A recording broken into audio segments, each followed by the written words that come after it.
Loose बंदर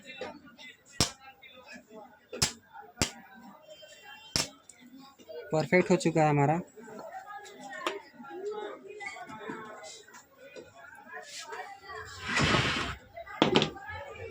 यहाँ पे थोड़ा सा लूज कनेक्शन है।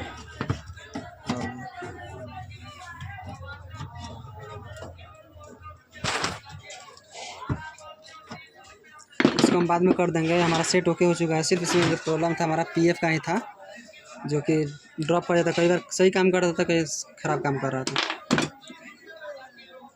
इसको हम हटा देंगे, साइड कर देंगे।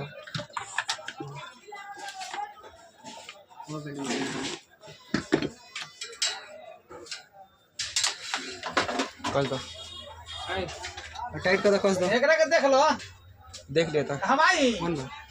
कितना देर में चलेगा बोलो। चला है।